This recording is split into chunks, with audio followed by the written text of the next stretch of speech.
Freak the Mighty, Chapter 15. What Came Down the Chimney. Christmas Eve is real quiet. Like Freak says, you could hear a mouse fart, which, even if it is a stupid joke, makes Grim smile and shake his head.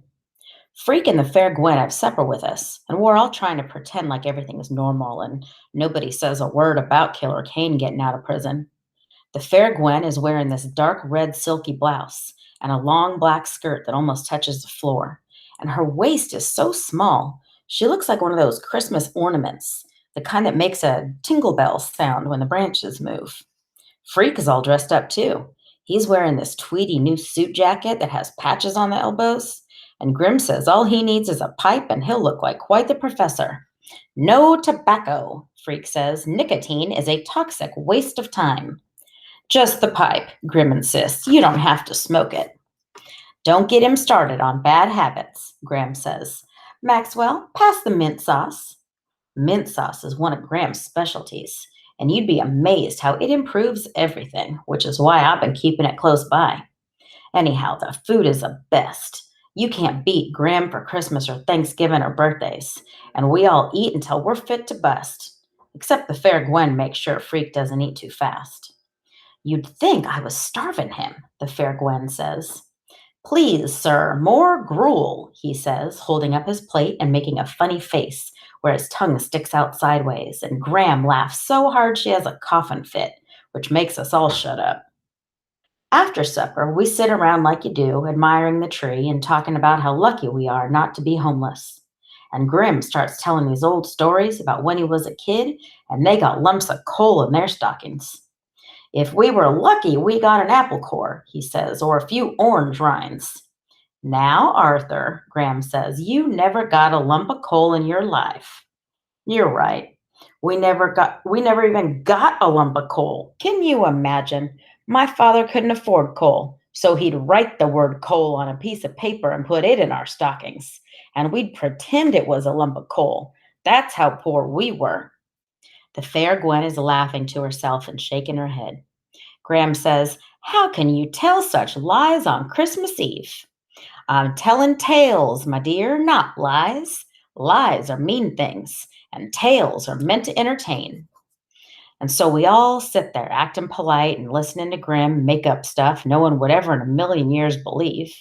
And all of us have a cup of hot chocolate and a piece of Russell Stover candy right out of the box. And then it's time to pass around a few of the presents. Graham has this rule that you can open one on Christmas Eve and you save the rest for morning, which can be tough deciding what to open first. Grim always starts it off because, like he says, he is really a kid at heart and he can't stand to wait. From Graham, he gets this woolly sweater that buttons up the front and he acts surprised, even though he's got about 100 just like it already.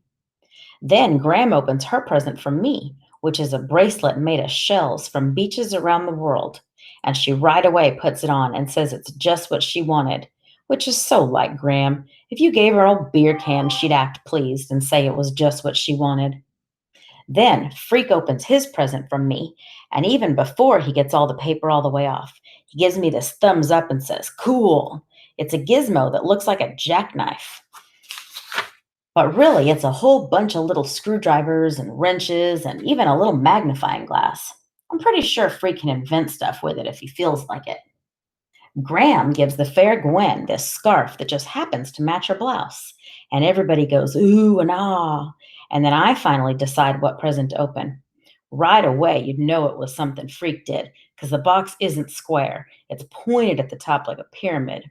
And instead of regular wrapping paper, he's got Sunday comics taped all over it. And it's driving me nuts trying to figure out what would fit inside a pyramid-shaped box. Freak seems like he's just as excited as me, even though he already knows what he put inside. Take off all the paper first, he says. There's a special way to open it. Real careful, I peeled off all the paper. And the thing is, it's not a pyramid-shaped box he bought somewhere. He made it. You can see where he cut out the pieces of cardboard and taped them all together. And written on the sides of the pyramid are little signs and arrows. Follow the arrows, he says. The arrows point all over the place, and I have to keep turning the pyramid around until finally I get to this size that says Press here and be amazed. Go on, says Freak. It's not an explosive device, silly. It won't blow up in your face.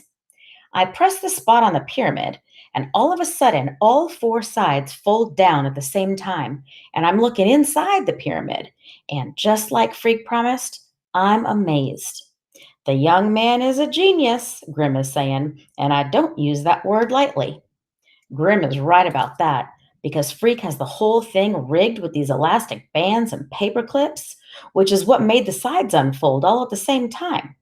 And inside is this little platform. And on the platform is a book, not a normal book like you buy in a store, but a book he made himself. You can tell that right away. It looks so special, I'm afraid to pick it up or I might ruin it. What I did was take all my favorite words, Freak says, and put them all in alphabetical order. Like a dictionary? Exactly, Freak says, but different because this is my dictionary. Go on, look inside. I open up the book the way he asks, and the pages smell like a ballpoint pen. It starts with A, just like a regular dictionary, but as Freak said, it's different. A. Aardvark, a silly looking creature that eats ants. Arr, what the aardvark says when it eats ants. Abacus, a finger powered computer. Abscissa, the horizontal truth. You don't have to read them all tonight, Freak says. Save some for tomorrow. I gotta tell you though, you're gonna flip when you see what I did with the Z's. This is the best, getting Freak's dictionary. Everything else is extra. I figure it'll take forever to fall asleep because my head is full of stuff. Grim and his written down lump of coal, the pyramid with the special book inside, and how fat, wet flakes of snow were falling when the fair Gwen towed Freak home in his American Flyer wagon, and the way he was pretending to boss her by saying, "On Donner, on Dasher, on Guinevere!" And she's telling him to shut up or she'll leave him outside until he turns into a snowman. Which must be why I'm dreaming about a little snowman who looks like Freak. The snowman keeps saying, "Cool, cool." And when I wake up, I can feel the cold coming into my bedroom, which is weird because it's always warm in the down under with the furnace right next door. I think I hear the wind right there in the room, except it's not the wind. Someone breathing.